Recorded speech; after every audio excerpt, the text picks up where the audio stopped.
Hello बच्चों, तो आप प्रश्न को देखते हैं। त्रिकोणमितीय अनुपात ज्ञात करो। बच्चों देखो, यहाँ पर साइन थीटा बराबर दिया गया है 11/15। तो दिए गए प्रश्न की मुख्य अवधारणा की बात करें तो बच्चों यहाँ पर हम देखेंगे पाइथागोरस प्रमेय से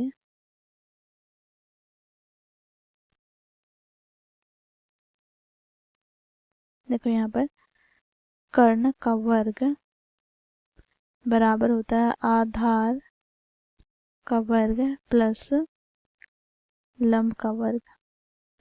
बच्चों देखो यहाँ पर कर्ण को हम h से प्रदर्शित करते हैं तो h का स्क्वायर बराबर हो जाएगा आधार को बच्चों b से प्रदर्शित करते हैं तो b का स्क्वायर प्लस बच्चों यहाँ पर लंब को p से प्रदर्शित करते हैं तो p का स्क्वायर।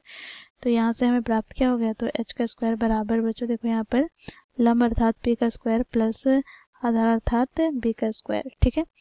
अब बच्चों साथ ही यहाँ पर हम देखेंगे यदि साइन थीटा हो तो बच्चों ये बराबर हो जाता है किसके, तो लंब अर्थात p बटे कर्ण अर्थात h के बराबर।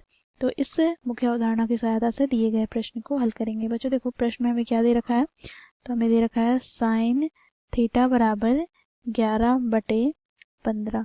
बच्चों देखो यहाँ पर 11 क्या है, तो 11 यहाँ पर बच्चों p है और यहाँ पर 15 क्या है, तो h है।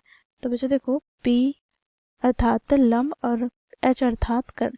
तो यहाँ से हम लिखेंगे देखो p बराबर है 11 इकाई तथा h बराबर है 15 इकाई। बच्चों यहाँ से हम b ज्ञात कर लेंगे अर्थात आधार ज्ञात कर लेंगे तो b स्क्वायर बराबर क्या होगा मुख्य अवधारणा की सहायता से, तो h का स्क्वायर माइनस p का स्क्वायर। तो बच्चों यहाँ पर h क्या है, तो 15, तो 15 का स्क्वायर माइनस p का स्क्वायर अर्थात 11 का स्क्वायर। तो यहाँ से बच्चों देखो 15 का स्क्वायर क्या हमें प्राप्त हो जाएगा, तो 225 माइनस 11 का स्क्वायर क्या प्राप्त हो जाएगा, तो 121। तो यहाँ से बच्चों देखो हम घटाएंगे तो देखो यहाँ पर 5 में से 1 घटाएंगे तो 4।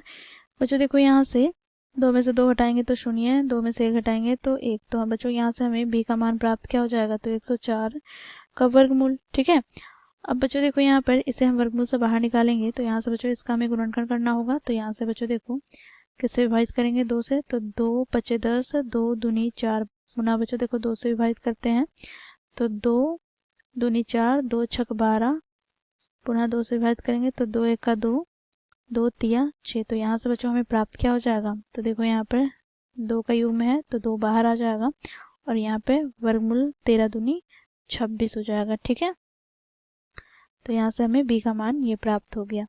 अब बच्चों देखो यहाँ पर बाकी के त्रिकोणमितीय अनुपात हमें ज्ञात करना है तो यहाँ से हम ज्ञात कर लेंगे। तो पहला क्या हो जाएगा, कॉस थीटा। तो कॉस थीटा बराबर हमें प्राप्त हो जाएगा b बटे h अर्थात बच्चों b का मान क्या है, तो 2 गुनी रूट 26 बटे बच्चों h का मान क्या है, तो यहाँ पर 15। ठीक है। अब बच्चों देखो दूसरा यहाँ पर क्या हो जाएगा, tan थीटा। तो tan थीटा बराबर क्या होता है, तो p बटे b। तो p का मान क्या है, तो p का मान है यहाँ पर 11 बटे बच्चों देखो यहाँ पर b का मान क्या है, तो 2 गुनी रूट 26। ठीक है। अब बच्चों देखो इसी प्रकार यहाँ पर तीसरा कॉट थीटा। तो कॉट थीटा बराबर हो जाएगा क्या, तो b बटे p। तो b का मान क्या है, तो यहाँ पर देखो b का मान है 2 गुनी रूट 26 बटे बच्चों p का मान क्या होगा, तो देखो p का मान है 11। इसी प्रकार चौथा यहाँ पर हम कॉसेक थीटा लेंगे तो कॉसेक थीटा बराबर होता है h बटे p। तो h का मान है क्या, तो देखो यहाँ से 15 बटे में बच्चों क्या हो जाएगा 11। तो 15 बटे 11। बच्चों देखो इसी प्रकार यहाँ पर सेक थीटा की बात करें तो सेक थीटा हो जाएगा h बटे b। तो h का मान क्या हो जाएगा, तो यहाँ पर 15 बटे में b का मान क्या होगा, तो 2 गुनी रूट 26। तो इस प्रकार बच्चों हम लोगों ने मुख्य अवधारणा की सहायता से बाकी के त्रिकोणमितीय अनुपात ज्ञात किया। आशा करती हूँ आप लोगों को ये प्रश्न समझ में आया होगा। धन्यवाद।